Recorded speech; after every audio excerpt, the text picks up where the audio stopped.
बिस्मिल्लाहिर्रहमानिर्रहीम। अस्सलाम वालेकुम स्टूडेंट्स क्वेश्चन नंबर 14 हम स्टार्ट करने जा रहे हैं। साथ साथ प्रैक्टिस कीजिएगा और अपना फीडबैक जरूर शेयर करें। आपको समझ लग रही है? अगर नहीं भी समझ लग रही तो बताएं, कोई पॉइंट आपका मिसिंग नहीं रहना चाहिए। क्वेश्चन नंबर 14 देखिएगा, मेरे साथ साथ बुक को ओपन करें, साथ साथ प्रैक्टिस करनी है एक दफा आपने। ऑन 1 जनवरी 2010, 1 जनवरी 2010 को क्या हुआ है? Company has 12% outstanding debentures. Outstanding debentures already issued debentures हैं कंपनी के 3 लाख के। ओके, इशू की एंट्री नहीं करनी क्योंकि ऑलरेडी इशूड है। The interest is payable on 30 June and 31 December. Company हर 6 माह के बाद इंटरेस्ट पे कर रही है, 30 जून को, 31 दिसंबर को। The company is allowed to purchase its own debenture. Own debenture purchase कर सकती है कंपनी, विच में बी कैंसल्ड और केप्ट और री issued at the companies option. Company के पास ऑप्शन है, उनको रिडीम कर दे, कैंसिल कर दे, री इशू कर दे। ये जस्ट इंफॉर्मेशन है, ठीक है। कंपनी के ऑप्शंस बताए हैं। The company made the following purchases by cheque in the open market. Company ने ये परचेजेस की through cheque in the open market. देखिएगा, ऑन 31 मार्च 2010 एक उसने परचेज किए हैं डिबेंचर्स। कब किए हैं? 31 मार्च 2010 को। ये कौन से डिबेंचर उसने परचेज किए हैं? Own debenture. ये इंफॉर्मेशन उसने पहले बता दी थी कि कंपनी के पास ये इजाजत है, कंपनी को अलाउ है कि वो ओन डिबेंचर परचेज करे। तो ये बात उन्हीं की हो रही है कि कंपनी ने 31 मार्च 2010 को ओन डिबेंचर खरीदे हैं। कौन से? 300 डिबेंचर्स परचेज की हैं। खुद ही उसने डिबेंचर्स की तादाद बता दी है, 97 एक्स इंटरेस्ट। तो देखें, 1 जनवरी को ऑलरेडी इशूड थे। जनवरी के बाद जून पे नहीं जाएंगे, जनवरी के और जून के दरमियान में आ रहा है मार्च। तो सबसे पहले एंट्री होगी 31 मार्च 2010 एक्स इंटरेस्ट की। ठीक हो गया। तो यहाँ पर आप हेडिंग देंगे। चलें, मैं आपको ब्लैक मार्कर से ही देकर बता देती हूँ किस तरह से कैलकुलेशन इसी तरह से आपने करना है। फॉर एक्स इंटरेस्ट कब की है ये कैलकुलेशन? On 31 March 2010। ठीक है जी। इस तरह से आपने हेडिंग देनी है और स्टार्ट करनी है वर्किंग। देखो, वही वर्किंग है, बार बार चेंज करके मेरा बिल्कुल ये मोटिव नहीं होता कि बच्चों का माइंड डिस्टर्ब हो कि वहां पर ऐसे था, यहाँ पर ऐसे क्यों नहीं किया। सेम वर्किंग है, सेम प्रोसेस है उसका। एक्स इंटरेस्ट और कम इंटरेस्ट वाला, डिबेंचर वैल्यू, इंटरेस्ट और टोटल वैल्यू। टोटल यही 3 चीजें थी। पीछे चले जाए हिस्ट्री में अपने बाकी के क्वेश्चंस में, तो यही चीजें थी। एक्स इंटरेस्ट में हमने ऊपर से नीचे की तरफ हमने वर्किंग करनी है। इसी तरह आप एरो बना भी सकते हैं ना अपनी वर्किंग में, पेपर में भी कोई गलत नहीं करेगा आपका। ठीक है, तो यहाँ पर हम वर्किंग करेंगे। ऊपर एक ही दफा रुपीज लिख दूंगी मैं। उसने खुद ही जब डिबेंचर्स की तादाद बता दी हुई है कि 300 डिबेंचर्स हैं, तो हमें जरूरत नहीं है नंबर ऑफ डिबेंचर्स कैलकुलेट करने की। 300 डिबेंचर्स हैं, 97 एक्स इंटरेस्ट है। 300 मल्टीप्लाई 100 करेंगे तो आ जाएगा 30,000। ऐसे ही है ना। इंटरेस्ट तो हमने फेस वैल्यू पर लेना है। फेस वैल्यू कितनी होती है? 100। 300 को 100 से मल्टीप्लाई करोगे तो आ जाएगा 30,000। इंटरेस्ट कितना है? 12% डिबेंचर्स है। कितने माह का? जनवरी के बाद हम एंट्री कर रहे हैं 31 मार्च को। जनवरी, फरवरी, मार्च, 3 माह का, 3/12। ठीक है जी। अब इसकी हम कैलकुलेशन कर लेते हैं कैलकुलेटर से आपके सामने। 300 मल्टीप्लाई 97 करेंगे तो आ जाएगा 29 और 100। उसके बाद हम इंटरेस्ट की कैलकुलेशन करेंगे 30,000 का, 12% ले लो 3 माह का, तो आपके पास आ जाएगा 900 इंटरेस्ट। और टोटल इनका प्लस कर लो, ऊपर से नीचे आ रहे हैं, डायरेक्ट हम प्लस करेंगे, प्लस 900, तो ये आ रहा है 30,000। ठीक है जी। सिमिलर वर्किंग है उसी तरह से जैसे कि हमने पहले भी की है, कोई चेंज नहीं है इसमें। अब हम एंट्री करेंगे। कंपनी ने क्या की है? परचेज की है ना अभी डिबेंचर, ना रिडेम्पशन हुई है ना कैंसिलेशन हुई है, अभी तो उसने ओन डिबेंचर परचेज की है मार्च 31 को। तो ओन डिबेंचर्स कंपनी का एसेट होते हैं, इस वजह से ये हो जाएंगे debit. Own debentures account debit, इनका इंटरेस्ट भी होगा डेबिट। इंटरेस्ट ओन डिबेंचर्स ये भी हो जाएगा डेबिट। क्रेडिट क्या होगा? खरीद रहे हैं तो बैंक अकाउंट हो जाएगा। अभी अभी हमने कैलकुलेशन की है, ये आपके सामने है। ओन डिबेंचर के सामने आनी है डिबेंचर वैल्यू, फेस वैल्यू आती होती है 10% या 12% डिबेंचर्स के सामने, ओन के सामने जो वैल्यू है वही आनी है। तो डिबेंचर वैल्यू है 29,100, इंटरेस्ट है 900, 29,100 इंटरेस्ट है 900, टोटल बैंक में आता है वो है 30,000। इसमें कोई डिफरेंस बचा ही नहीं, डेबिट क्रेडिट इक्वल है। नरेशन लिख लें, बीइंग ओन डिबेंचर्स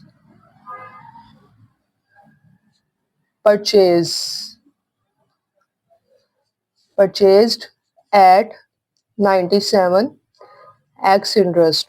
ठीक है, 97x इंटरेस्ट के हिसाब से कंपनी ने ओन डिबेंचर को परचेज कर लिया। अब आगे बुक पे देखें, ऑन 1 नवंबर 2010 150 डिबेंचर्स पर फिर से परचेज किए हैं, परचेजिंग बताई हुई है ना, फॉलोइंग परचेजेस 98 कम इंटरेस्ट। लेकिन देखिए मार्च के बाद नवंबर डायरेक्ट नहीं आता है, मार्च और नवंबर के रास्ते में पड़ता है जून, मार्च के बाद आता है अप्रैल मई और फिर आता है जून, और कंपनी ने 30 जून को क्या करना है, इंटरेस्ट पे करना है। तो सबसे पहले यहाँ पर एंट्री किस डेट की होगी, जून की। देखो डिबेंचर के चैप्टर में आपने ये डेट्स का बहुत ज्यादा ख्याल रखना है। ठीक है, 3 दफा प्रैक्टिस करोगे, मुझसे लिखवा लो कि आपको ये बहुत अच्छी प्रैक्टिस हो जाएगी। आपको 3 दफा प्रैक्टिस करने की जरूरत है। ठीक है, 3 दफा आपको प्रैक्टिस करनी होगी। ये ले, ये मैं सेट कर देती हूँ, फुल व्यू आपको नजर आए।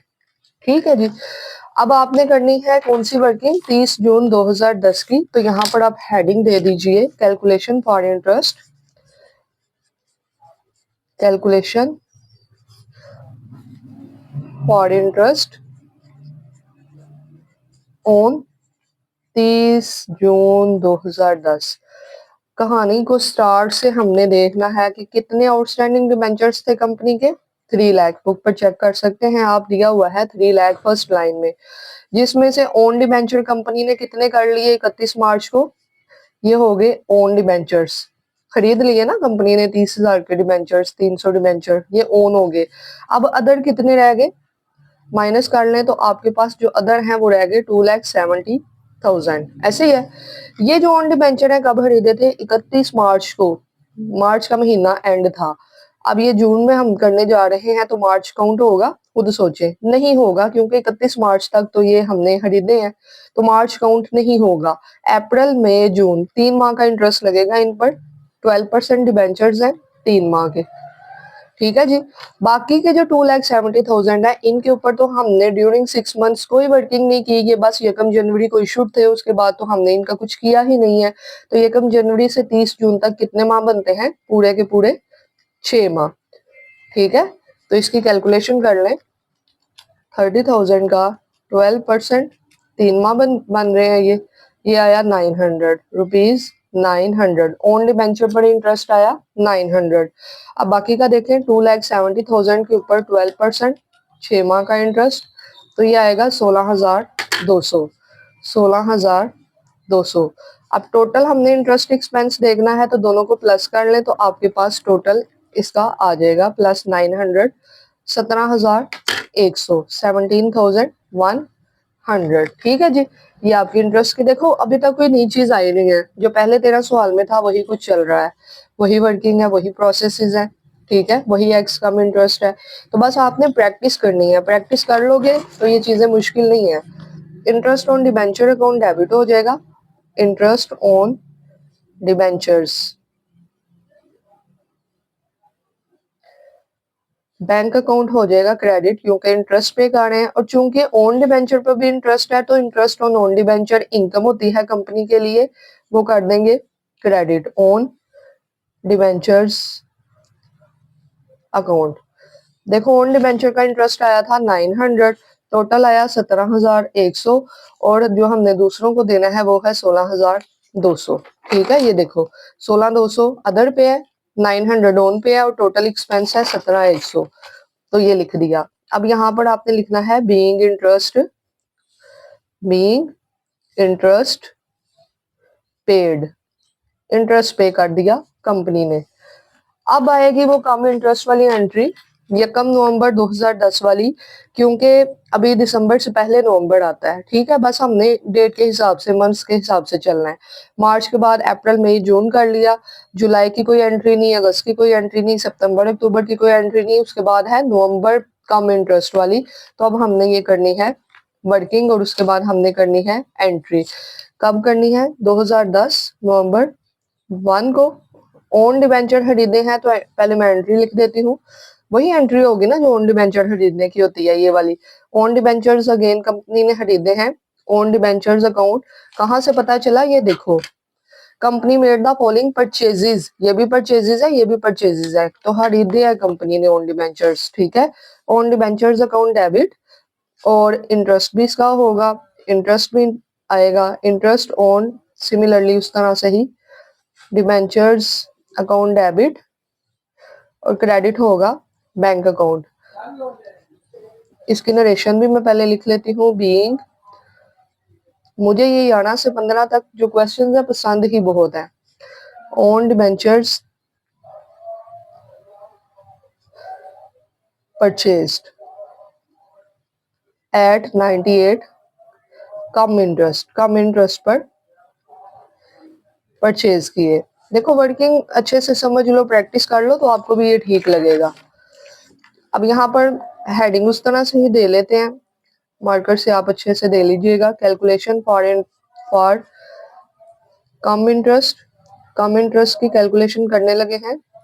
ऑन यकम नवंबर 2010, चाहे इंग्लिश में वो लिख लो 1 नवंबर 2010, ठीक है। यकम नवंबर 2010। अच्छा, वही वही 3 चीजें आएंगी, नई चीज तो कोई भी नहीं है ना। डिबेंचर वैल्यू है, इंटरेस्ट है, और टोटल वैल्यू या टोटल पेमेंट है। लिख ले टोटल वैल्यू। कम इंटरेस्ट है तो नीचे से ऊपर जाना है, बस ये याद रखना है, तो बाकी सब आसान है। ऊपर एक दफा रुपीज लिख दिया। अब देखो कितना है 98, कितने खरीदे हैं? 150, उसने बताया हुआ है यार, ये देखो 150 डिबेंचर्स, ठीक है। और 98 कम इंटरेस्ट उसने कहा हुआ है। 150 मतलब 150 ये, और 2 सिफर वो 100 वाले, इसकी टोटल वैल्यू यही होगी ना, 150 मल्टीप्लाई 100, तो 12% कितने माह का लेंगे? सोचो जरा कितने माह का होगा। देखो 30 जून तक हमने काम खत्म कर दिया था। जून के बाद ये यकम नवंबर है, नवंबर शामिल होगा? नहीं होगा, क्योंकि नवंबर की पहली तारीख है। तो जुलाई से बात स्टार्ट होगी, क्योंकि जून तक हो गया। जुलाई, अगस्त, सितंबर, अक्टूबर, नवंबर शामिल नहीं करना, यानी कि 4 माह। तो 4/12, ठीक है जी। तो कर ले 98 मल्टीप्लाई 150, तो 14,700 आ गया टोटल वैल्यू, 14,700। इंटरेस्ट ले लो 15,000 का, 12%, कितने माह बन रहे थे? 4 माह, तो ये आया 600। नीचे से ऊपर जा रहे हैं तो ऑब्वियसली हमने माइनस करना है, उल्टा जा रहे हैं, ठीक है। तो 14,100 आ गया डिबेंचर वैल्यू। और मैंने आपको बताया था डिबेंचर वैल्यू जानी है किसके सामने? ओन डिबेंचर के सामने। ओन डिबेंचर हो गए 14,100, इंटरेस्ट हो गया 600, तो टोटल वैल्यू जो 14,700 है वो आ जाएगी बैंक में, ठीक है। यहाँ तक क्वेश्चन आपका क्लियर होना चाहिए। नेक्स्ट देखें, the debentures which were purchase on 31 मार्च, 31 मार्च को जो हमने डिबेंचर खरीदे थे, पहली entry, were cancelled on 31 December 2010, 31 December 2010 को वो वाले डिबेंचर्स क्या हो गए हैं? कैंसल कर दिए गए। कंपनी के पास ऑप्शन थी ना, तो कंपनी ने उस ऑप्शन को अवेल कर लिया और उन डिबेंचर्स को कैंसिल कर दिया। लेकिन उन डिबेंचर्स को कैंसिल करने से पहले क्या होगा? तो वो क्या कहते हैं, 31 दिसंबर का इंटरेस्ट पे होगा। नवंबर के बाद आता है ना दिसंबर, मैंने कहा था इंटरेस्ट सबसे पहले पे करना है, ठीक है। उसकी होनी है वर्किंग। एक सेकेंड,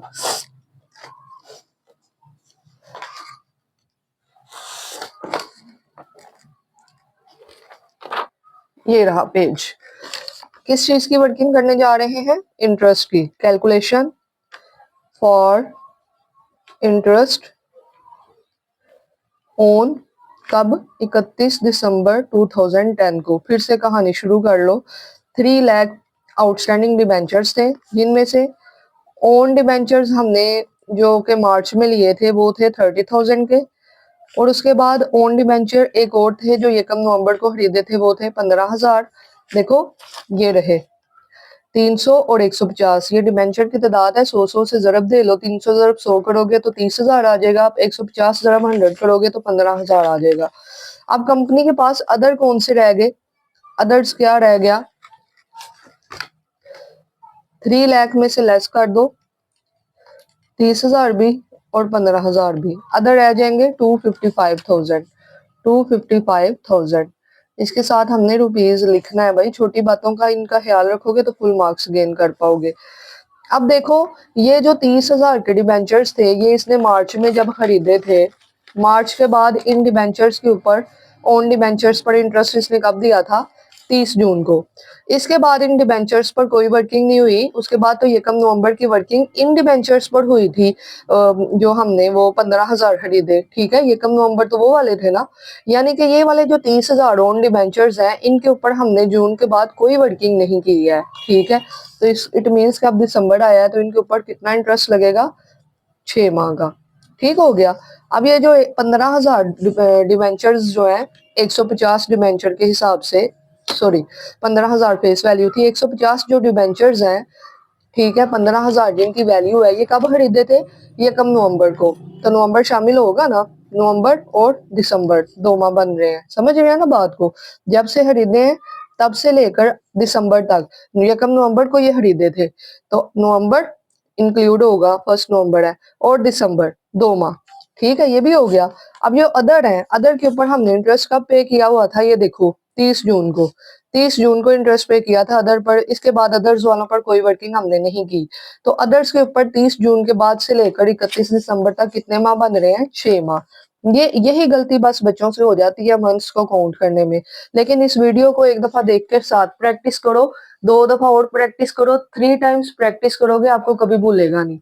यकीन करें, मैं आपसे सच बोल रही हूँ, ना मेरे पास कोई सोल्यूशन है, ना ही मैंने इस क्वेश्चन की प्रैक्टिस किया करवाने से पहले। करवाया भी कोई 3-4 साल के बाद ही है ये, तो ये आपके सामने है। It is just because of practice, practice practice practice.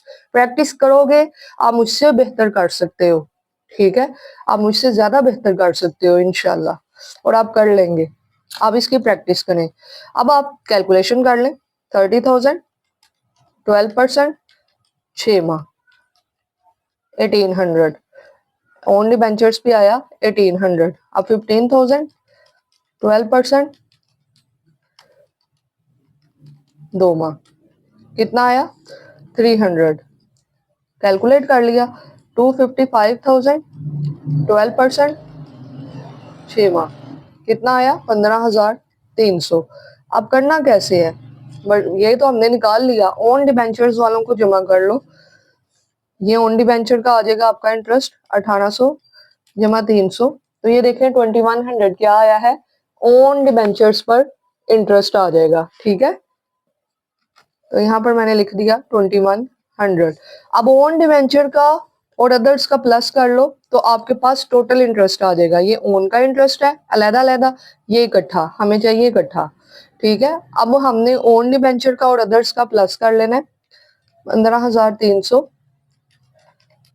Plus 2100 तो आ जाएगा 17,400। 17,400 ये हमारा टोटल इंटरेस्ट एक्सपेंस आ गया। ओके, अब इसकी वर्किंग कर लेंगे। वर्किंग कर ली है, एंट्री कर लेंगे। Interest on debentures account debit, interest on debentures account debit, bank account credit, और इंटरेस्ट ऑन ओन डिबेंचर भी कंपनी की इनकम है तो वो भी क्या होगा? क्रेडिट। ओन डिबेंचर अकाउंट भी क्या हो जाएगा? क्रेडिट। तो यहाँ पर नरेशन क्या आएगी? बीइंग इंटरेस्ट, कंपनी ने इंटरेस्ट क्या किया है? पेड। ठीक है, वैल्यूज वही है। ओन डिबेंचर के सामने ओन डिबेंचर का टोटल लिख दो, टोटल के सामने टोटल लिख दो। 17,400 टोटल है ना, जितना एक्सपेंस कंपनी पे कर रही है। कंपनी अदर्स को कितना पे कर रही है? 15,300। तो कंपनी के बैंक से जा तो इतने ही रहे हैं ना, ये तो उससे खुद मिल रहा है। ओन डिबेंचर पर इंटरेस्ट कंपनी की इनकम होती है। ठीक है, तो ये आपकी हो जाएगी एंट्री 31 दिसंबर के इंटरेस्ट की। अब क्या एंट्री होगी? साल तो खत्म हो गया। उसने एक बात कही थी, उसने कहा था कि कंपनी ने डिबेंचर्स जो परचेज किए थे 31 मार्च को वो कैंसिल हो गए हैं 31 दिसंबर 2010 को। 31 मार्च को कंपनी ने ये जो डिबेंचर खरीदे थे इनको करना है हमने अब कैंसिल 2010 दिसंबर 31 को ही, यानी कि इसी डेट को जब डिबेंचर्स कैंसिल होते हैं या रिडीम होते हैं तो ऐसे ही होता है ना, परसेंटेज जो डिबेंचर्स है वो हो जाते हैं डेबिट, 12% डिबेंचर्स अकाउंट हो जाएंगे डेबिट। क्रेडिट क्या होगा, जो चीज कैंसिल हो रही है, ओन डिबेंचर्स कैंसिल हो रहे हैं तो ओन डिबेंचर्स अकाउंट हो जाएंगे क्रेडिट। ओन डिबेंचर के सामने आएगी अमाउंट 29,100 जो कि इनकी वैल्यू एक्चुअली है 29,100, लेकिन 12% डिबेंचर्स के सामने जाती है फेस वैल्यू 300 डिबेंचर्स खरीदे थे 31 मार्च को। You can see from your book on 31 March 2010 300 debentures. Okay, इनके सामने जाती है फेस वैल्यू।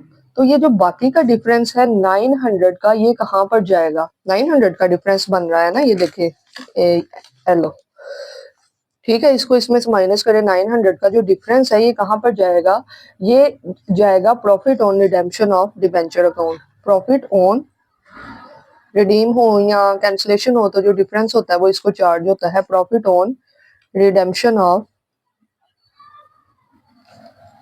Debentures account. पूरा लिख लीजिएगा, यहाँ पर आप लिखेंगे being own debentures, own debenture को हमने क्या किया है cancel, own debentures cancelled. Important questions हैं 11 to 15, बहुत तवज्जो से कीजिएगा। उसके बाद यही एंट्री, ये जो क्रेडिट है profit on redemption of debenture account, इसको हमने चार्ज कर देना है कैपिटल रिजर्व को, इसको डेबिट कर देंगे। प्रॉफिट ऑन ये सब कुछ 31 दिसंबर 2010 को हो रहा है, ठीक है, क्लोजिंग साल का क्लोज हो रहा है। Profit on redemption of debenture account हो जाएगा डेबिट और क्रेडिट होगा कैपिटल रिजर्व अकाउंट। ये जो प्रॉफिट है ये हमने कैपिटल को चार्ज करना होता है, ट्रांसफर करना होता है 900, ठीक है। नरेशन लिख लीजिए, being profit on redemption transfer to, पूरा लिखना है, ये नहीं लिखना आपने, पेपर में कोई एब्रीविएशन यूज नहीं करने। Transfer to capital reserve account, capital reserve account transfer कर दिया। उसके बाद याद रखिएगा क्लोजिंग एंट्री जितने हमारे इंटरेस्ट ऑन डिबेंचर है वो हम चार्ज करते होते हैं ना प्रॉफिट एंड लॉस अकाउंट को, वही वाली entry profit and loss account debit और क्रेडिट होगा interest on debentures account, interest on debentures account कितने से होगा ये देख लेते हैं। बीइंग एक्सपेंस ट्रांसफर टू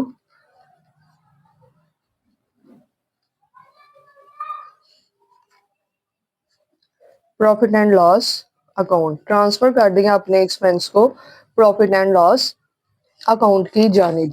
अब कितना है ये देख लें, इंटरेस्ट ऑन डिबेंचर 900 प्लस करते जाओ, interest on debenture 17,100 plus interest on debenture 600, okay, interest on debenture 17,400, okay, तो ये आ गया 36,000। जहां जहां इंटरेस्ट ऑन डिबेंचर डेबिट था उसको ऐड कर लिया तो आपके पास आ जाएगा 36,000, एंट्री हो गई। उसके बाद ऑन डिबेंचर का इंटरेस्ट भी हमने ट्रांसफर करना है, वो क्रेडिट होता है तो उसको डेबिट कर देंगे। Interest on own debentures account, own debentures account पूरा लिख लीजिएगा, profit and loss account, profit and loss account, okay. इसकी नरेशन भी लिख लेते हैं, मेरे साथ साथ लिखें आप भी। बीइंग, ये रेवेन्यू है, इनकम है, revenue transfer to profit and loss account कितना है अब हमें ये देखना पड़ेगा। यहाँ पर देखते जाएं, इंटरेस्ट ऑन ओन डिबेंचर कहाँ गया, ये है interest on own debenture 900 plus उसके बाद देखो और कहाँ पर क्रेडिट है, इंटरेस्ट ऑन ओन डिबेंचर 2100, 3000 आ जाएगा टोटल और कहीं पर नहीं है, तो 3000। क्वेश्चन अभी कंप्लीट नहीं हुआ, वीडियो को स्किप मत करना, बैलेंस शीट भी इसकी बनानी है, ठीक है। ये रही आपकी जर्नल एंट्रीज जो हमने सारी कंप्लीट कर ली हैं। आगे देखें, रिक्वायरमेंट जरूर पढ़नी है, पेपर आधा पढ़ोगे तो आधा लिख कर आओगे, मार्क्स भी आधे मिलेंगे। Give the necessary journal entries to record the about transactions for the year 2010, जो कि हमने कर ली। And also show the relevant items in the balance sheet as on 31 December 2010। अब हमने इसकी क्या बनानी है, बैलेंस शीट। ठीक है, छोटी सी ये बैलेंस शीट है, इतना कोई मुश्किल काम नहीं है। तो ये आपने इस तरह से बना लेनी है। यहाँ पर आपने ऐसे लिखना है आगे, बैलेंस शीट प्रॉपरली मार्कर से, ग्राफमल नहीं है ये। ठीक है, एज ऑन कब बना रहे हैं, 31 दिसंबर 2010 को, मुकम्मल लिख लीजिएगा। इसकी आपने बनानी है balance sheet. You know balance sheet में इस तरफ है आपकी लायबिलिटीज, अमाउंट इन रुपीज, और यहाँ पर है आपके एसेट्स, अमाउंट और रुपीज। ठीक है जी। अच्छा, यहाँ पर ना रेलिवेंट आइटम्स का मतलब, यहाँ पर हमने इस तरफ तो आप लिख लें, एक तो हमारा कैपिटल रिजर्व आएगा। ये थोड़ी सी ना आइटम्स आप याद रख लें, कोई मुश्किल नहीं है, पूरे चैप्टर में मेरा ख्याल है ये एक दो क्वेश्चन में ही है बैलेंस शीट। ठीक है, कैपिटल रिजर्व, क्योंकि कैपिटल किस तरफ जाता होता है, लायबिलिटी साइड पर, तो कैपिटल रिजर्व यहाँ पर 900। ठीक है, एक तो ये आना है, दूसरा आने हैं हमारे 12% डिबेंचर्स। टोटल कितने थे, टोटल थे हम जो डिबेंचर्स वो थे 3 लाख आउटस्टैंडिंग, जिसमें से कैंसिल कितने हुए हैं, 30,000। 30,000 कैंसिल हो गए ना, ये देखिए 30,000 डिबेंचर्स कैंसिल हुए थे। टोटल में से बस आपने उस 30,000 को लेस कर देना है, 2,70,000 आपके आ जाएंगे 12% डिबेंचर्स। एसेट साइड पर कंपनी के आएंगे own debentures. Own debentures company के पास बस अब कौन से रह गए हैं, देखो एक तो ये थे लेकिन ये कैंसिल हो गए। दूसरे ओन डिबेंचर कौन से हैं, 14,100। फेस वैल्यू जो इनकी यहाँ पर ये दी हुई है ना सामने, वही लिखनी है, तो ये 14,100। बस यही 3 चीजें आनी है और कुछ भी नहीं आना। ठीक है, ना ही ये बैलेंस शीट इक्वल आएगी। जैसे उसने कहा आइटम्स शो करें, उसने कहा ही नहीं कि बैलेंस करें, बैलेंस होगा भी नहीं, क्योंकि सारी इंफॉर्मेशन हो कंपनी की तो ही इक्वल बैलेंस शीट आती है। बस यही 3 चीजें आनी है। डू प्रैक्टिस पार्ट 3 टाइम्स, तो इंशाल्लाह आपको ये बहुत अच्छे तरीके से ये चीजें याद रह जाएंगी। ठीक है, कर लीजिएगा प्रैक्टिस, अपना फीडबैक जरूर शेयर कीजिएगा। ओके जी students, wish you good luck, thank you so much, take care, अल्लाह हाफिज।